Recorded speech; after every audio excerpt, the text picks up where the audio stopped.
A very good afternoon to all of you to today's book reading session. Let us start our session with a short meditation.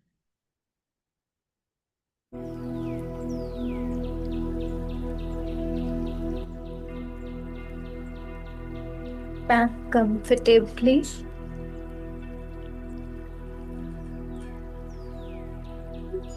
Take a deep breath in, and with this inhalation, straighten your back. Roll back your shoulders. Elevate your spinal cord. Soften your facial muscles and close your eyes.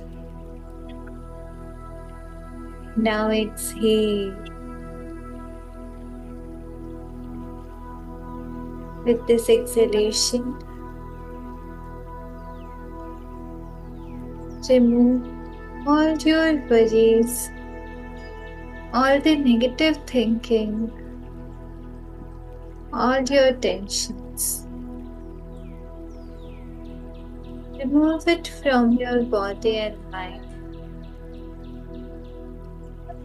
Now take a deep breath in, the breath of fresh air. Feel your heart opening and love expanding.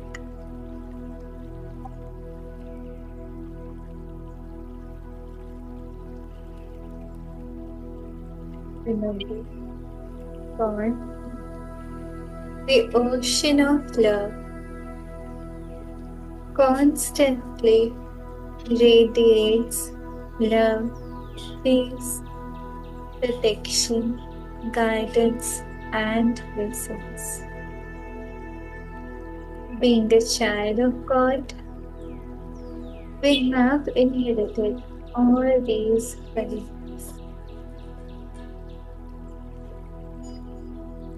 But why are we not experiencing it all through the day? Because we are not in the receiving mode.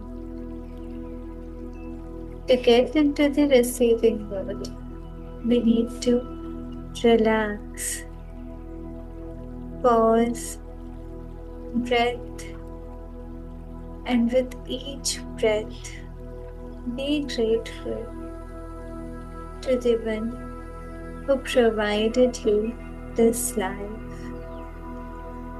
Be grateful for each and every millisecond of this birth. Be grateful, value, and honor your presence in the world. Affirm, I am grateful to be here. Grateful for my life. I am grateful that I'm alive. I experience the joy of living. I am constantly feeling loved and happy. I radiate love, powers, and blessings. All is well in my world. Thank you, thank you, thank you. Om Shanti. So let us get back to our reading. Let me share the screen now.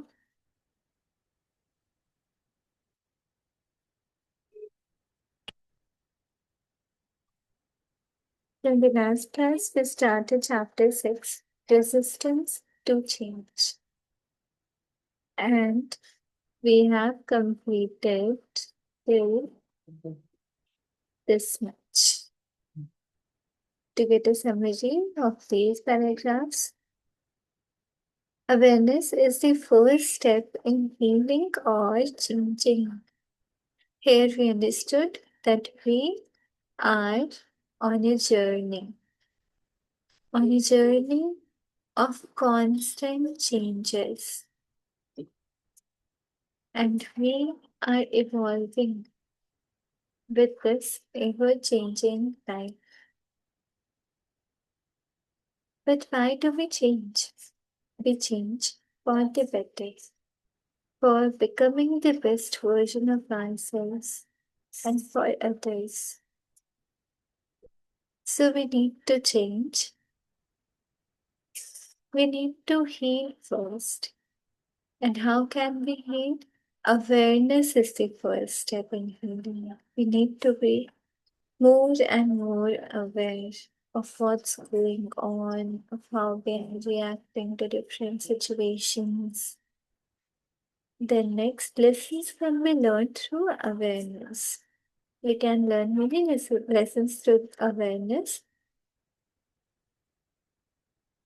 Here, we can work on two levels, looking at the resistance and still making the mental changes.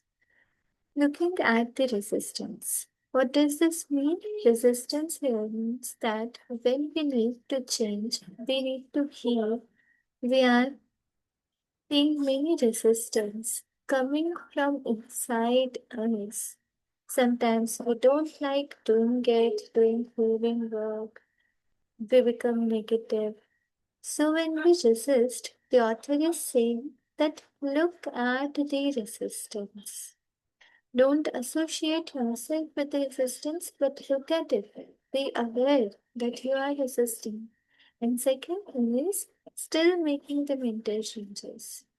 You are looking that you are resisting, but you are still making the mental changes. It means that whatever thought patterns we need to drop, whatever belief systems that are not serving us, we are changing it for the better.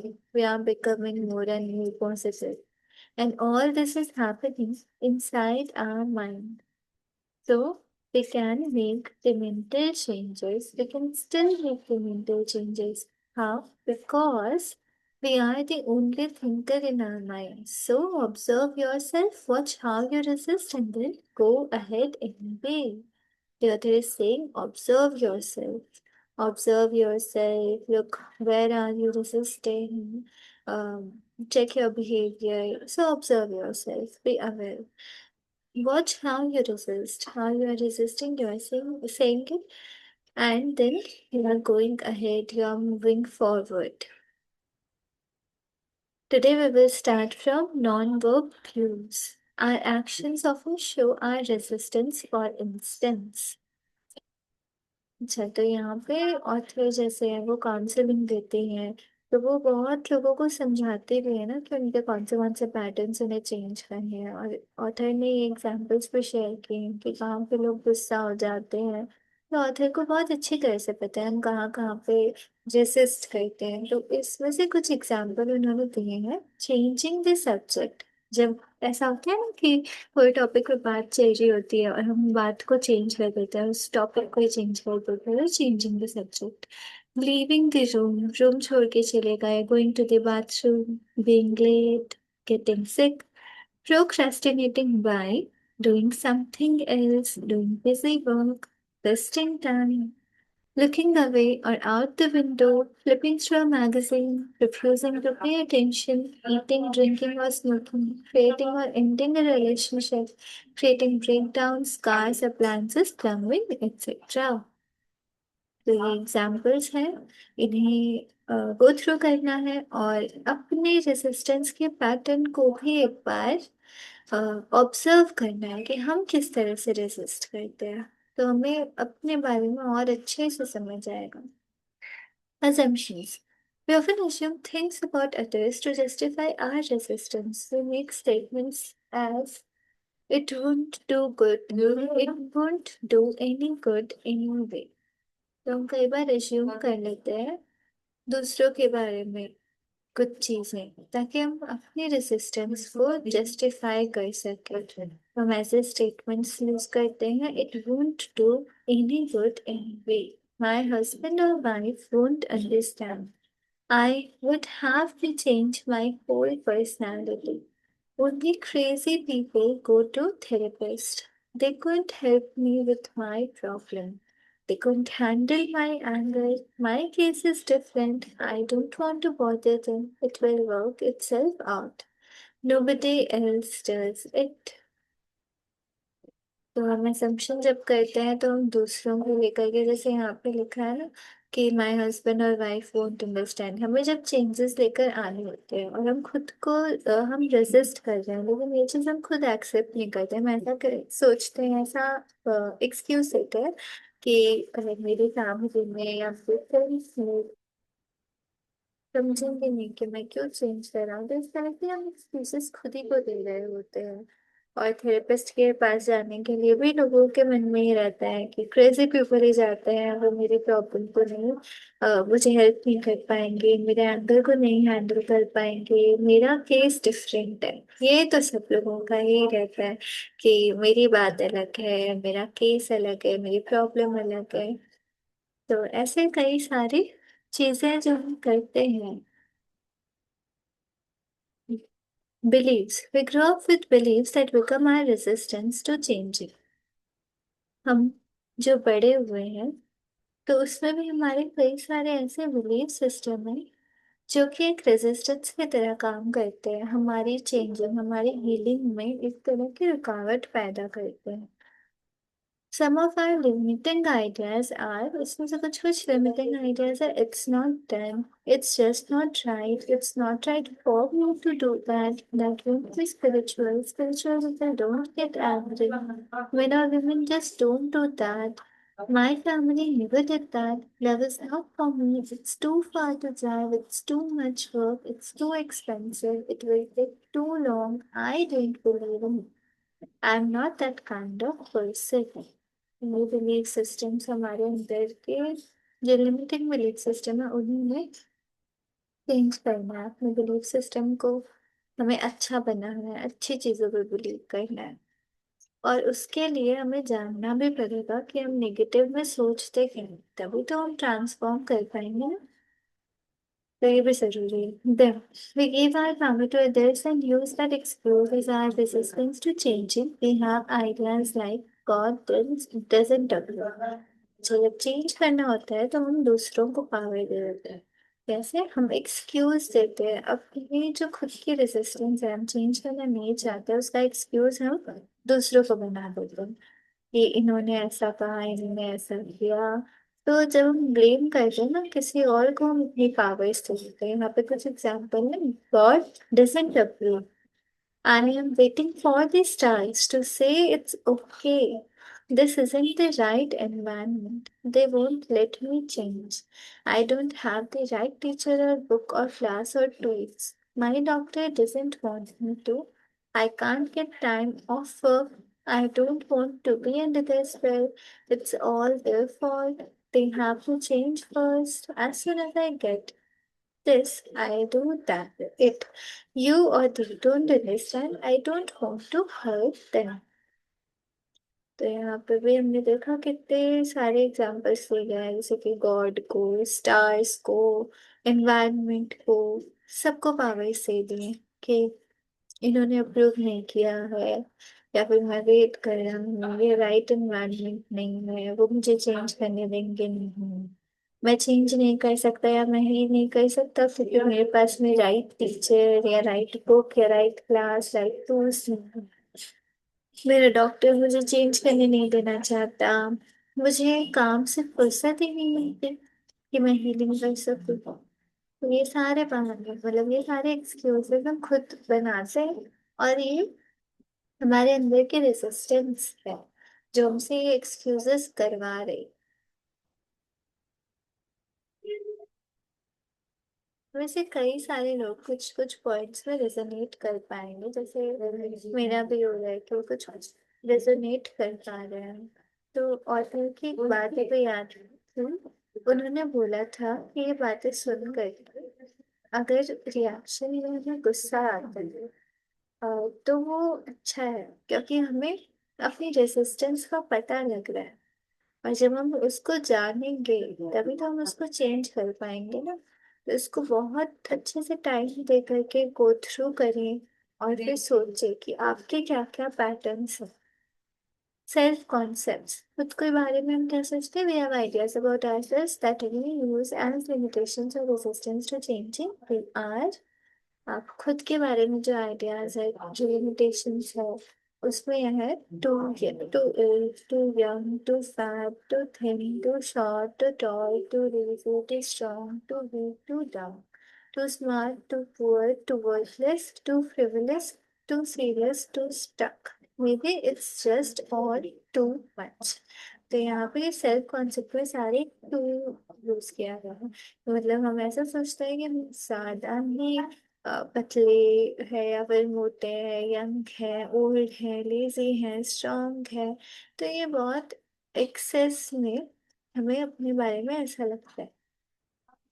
Delaying tactics, हम delay करते हैं तो उसके लिए भी हमारे tactics है, कुछ स्ट्रेटजीज है। ये क्या है? Our resistance often expresses itself as delaying tactics.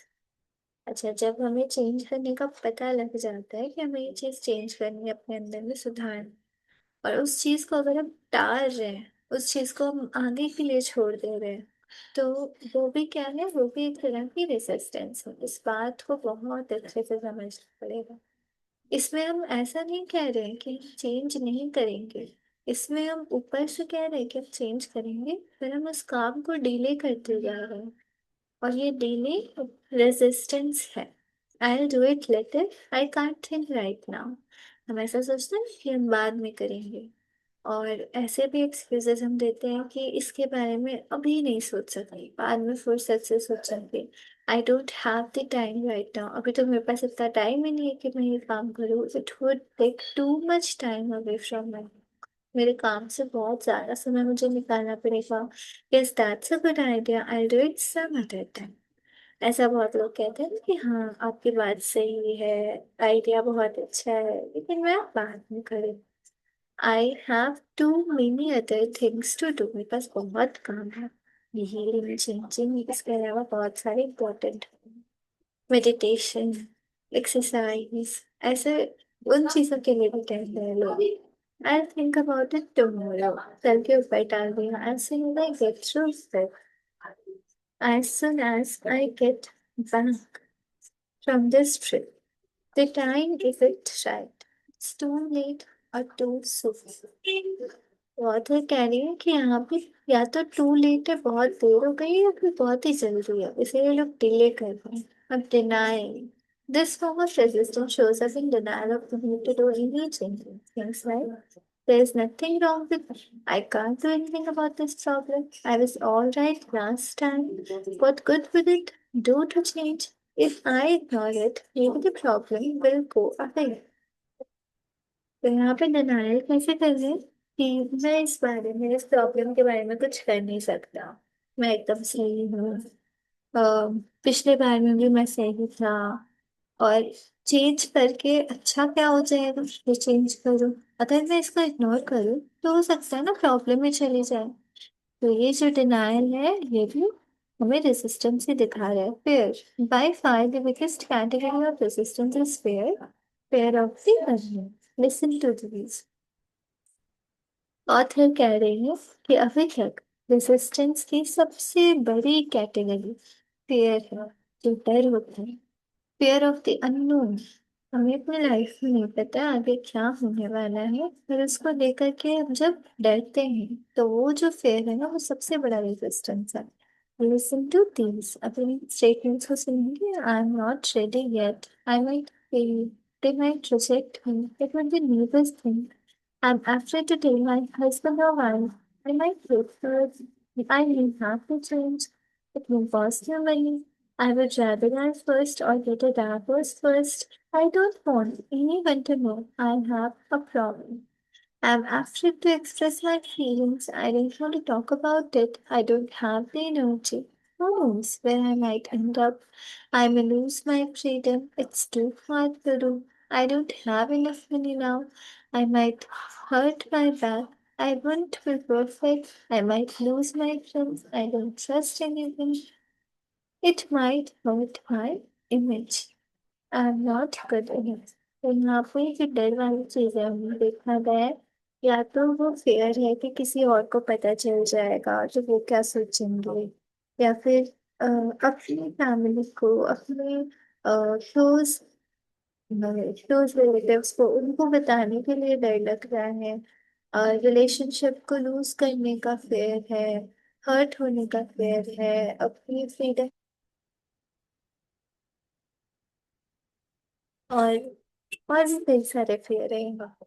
लेकिन लास्ट में आ जाता है आई am not good enough, and on the list goes. Do you recognize some of these as the ways you resist? Look for the resistance in these examples.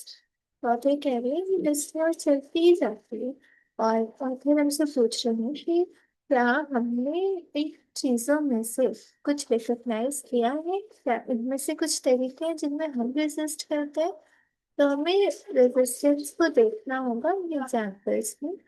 A client came to me because she was in a lot of pain. She had broken her back, her neck, and her knee in three separate auto accidents. Yet she was worried, got lost, and then was stuck in traffic. It was easy for her to tell me all her problems, but the minute I said, let me doctor, all sorts of memories began. Her contact lens was willing to bother her. She wanted to sit in another chair. She had to go to the bathroom. Then her lenses had to come out. I could not keep her attention for the rest of the session. It was all resistance. She wasn't ready to let go and be free. I discovered my sister also had broken her back twice, and so had her mother. And then they have a plan, for example, but he thinks उनका उनकी separate एक बार उनको bag में मैंने problem, लेकिन और फिर भी वो जब ये सेशन लेने के लिए आए होते थे तब भी वो लेट थे और रास्ता बदल गई थी और ट्रैफिक में वो फंस गई थी। तो उनके लिए काफी आसान था ऑथर को अपने सारे प्रॉब्लम्स बताने।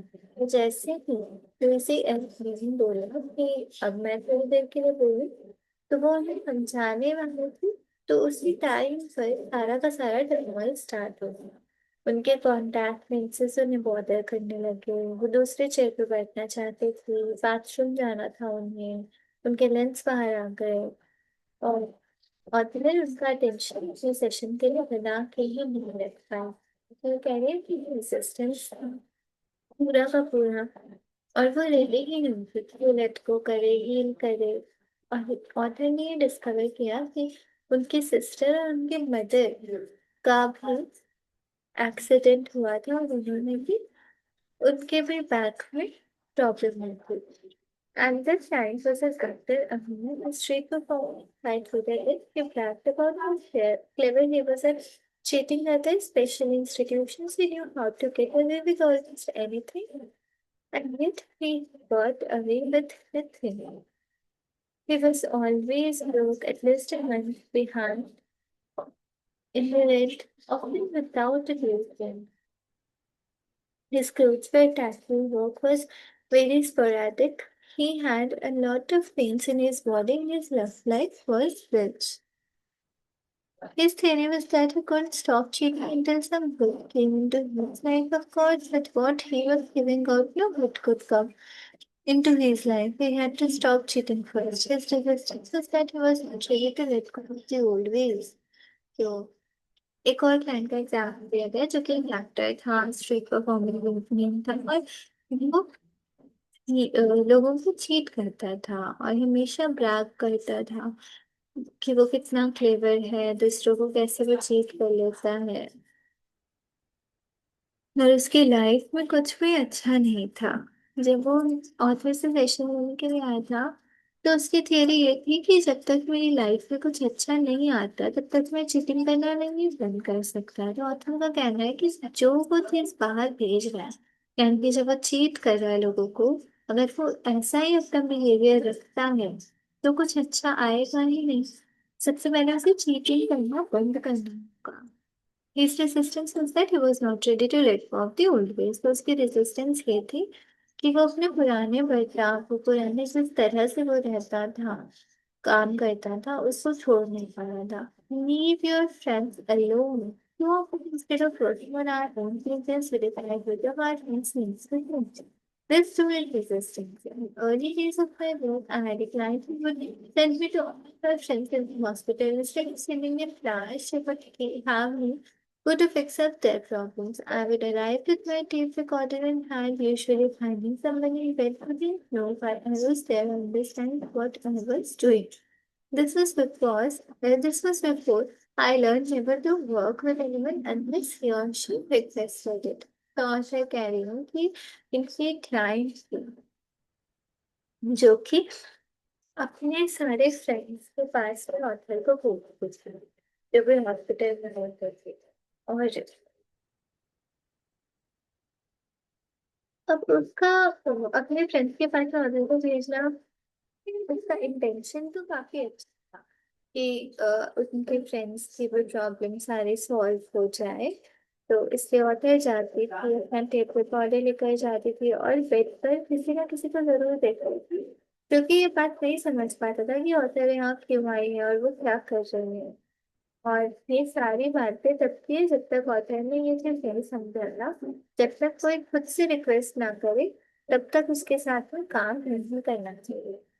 Sometimes clients come to me because a friend has given them a session as a present, which usually doesn't work too well, and they seldom come back for further work.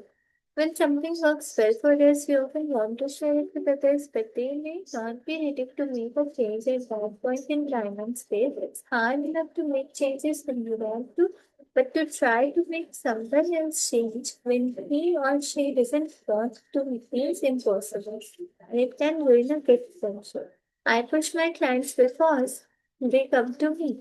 I leave my friends alone.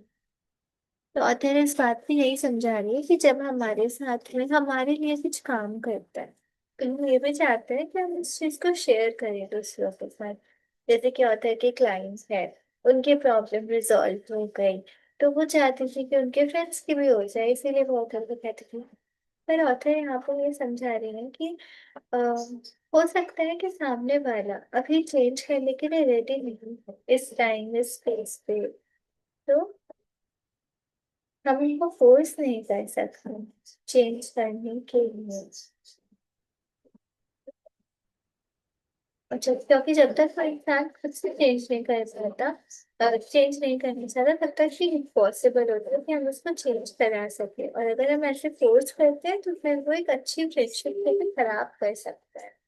तो author कह रही है कि वो अपनी science को push करती है ये बनने के लिए, चेंज करने के लिए, क्योंकि वो खुद उनके पास आते हैं, लेकिन वो अपने फ्रेंड्स को नहीं पुश करते.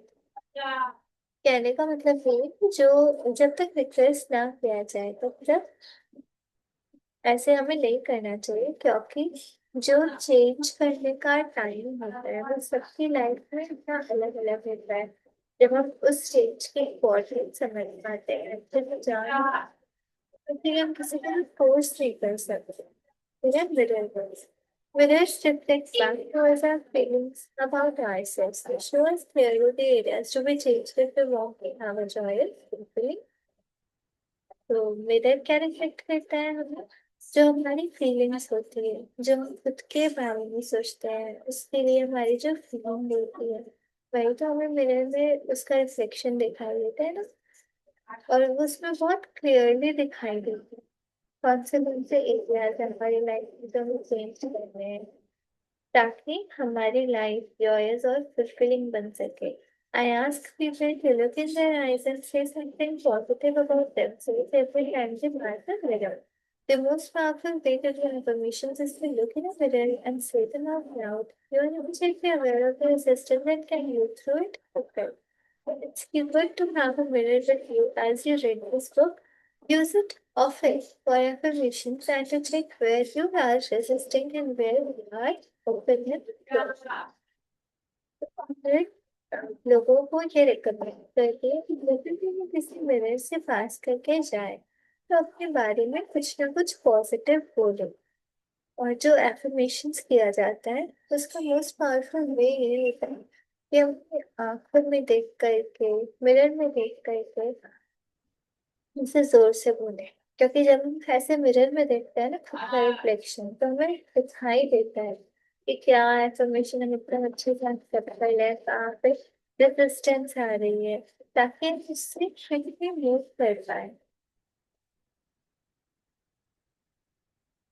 और फिर ने ये भी रिकमेंड किया कि जैसे हम ये बुक पढ़ रहे हैं तो अच्छा रहेगा कि अगर हम एक मिरर रखें और हम उसको यूज करें इस बुक को पढ़ते पढ़ते। Now you can mirror and say to yourself, I'm willing to change. तो ऑथर कह रही है कि आप मिरर में देखो और खुद से बोलो I am willing to change. यहाँ पे विलिंग है। Ask yourself why. Notice how you feel if you are resistant, hesitant, or just don't want to change. Ask yourself why. What old beliefs are you holding on to? This is not the time to scold yourself. Just notice what's going on and what belief rises to the surface. Author कह रहे हो कि अपने reflection को ऐसे कहने के बाद I am willing to change, notice करना है कि हम कैसा फील कर रहे हैं। अगर हेजिटेंट है, हम चेंज करना नहीं चाहते हैं, मुझसे पूछे वाई, उसका रीजन क्या है, क्यों नहीं चेंज करना है। क्या ओल्ड बिलीफ है जिनको होल्ड करके रखा है। तो खुद को हमें डांटना नहीं है, स्कोर नहीं करना है, बस नोटिस करना है कि क्या चल रहा है, तो क्या ऐसा बिलीफ सिस्टम था हमारा जिसकी वजह से ये चीज आने लगी। That is the one. That is the one that we have been causing you a lot of trouble. When you recognize where it came from, when we do our affirmations, they don't feel right or it seems to happen. It's so easy. Affirmations. It's so easy to do what affirmations don't do. It's not that the affirmations don't work, it's that we need to do another step before we begin affirmations. चौथे कह रही है कि हमें खुद को feel करना है जो रेसिस्टेंस है, तो उसके लिए भी हमें देखना है and क्या रेसिस्टेंस है, हम कैसे इसको चेंज कर सकते हैं, इन सारी चीजें।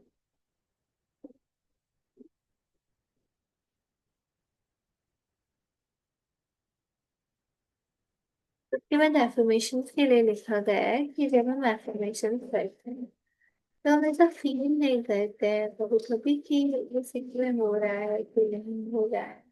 तो बहुत इजी होता है ये कहना कि एफर्मेशंस काम ही नहीं करते।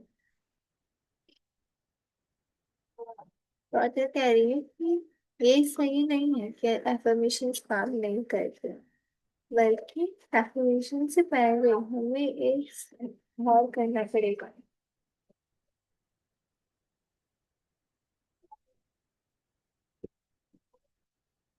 Repeated patterns show us I do. For every habit we have, for every experience we go through over and over, for every pattern we repeat, there is or it. Beneath this bonds is some belief we have. If there were not a need, we wouldn't have it, do it, or be it. There is something within us that needs the fact, the poor relationship, the failures, the secrets, the anger, the poverty, the abuse, or whatever it is, that's a problem for us. और फिर ये समझ में आ रही है कि हमारे पास कुछ भी जब तक नहीं आ सकते हैं जब तक हमें इसकी मदद नहीं होगी। तो एग्जाम्पल्स के लिए लोग क्या क्या करते हैं, ड्रिंक करना, यूज करना, सिगरेट पीना, रिलेशनशिप्स को लेकर के फेलियर, ये सारी चीजें रिलेटेड में घुटने लग जाती हैं। तो वो resist करते हैं। It has nothing to do with willpower or disciplines. Whatever we are trying to relieve in our lives is just a symptom and outer effect. Trying to relieve the symptom without helping or resolving Pause is useless. The moment we realize our willpower or difficulty, symptoms drops us a feelings. इस paragraph में आकर ये समझाने की कोशिश कर रही है कि जो भी प्रॉब्लम्स आते हैं वो सब सिम्टम्स हैं।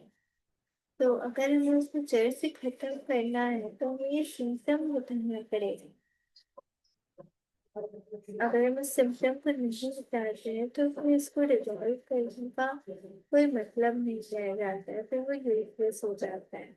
और जिस समय हम ये रिलीज करते हैं हमारी जो वे पावर डिसिप्लिन है और जो सिम्टम्स हैं वो वापस से स्टार्ट हो जाते हैं ग्रो करना और क्रॉप अप करना। The next step is from willingness to release release the. Thank you so much for joining. You can share your takeaways now.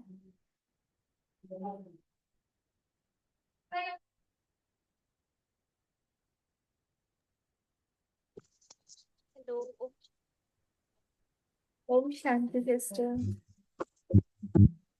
और ये सेशन तो बहुत अच्छा था। ऑथर ने जैसे पूरा आईना ही दिखा दिया कि आप क्या क्या बहाने बनाते हैं हम सब।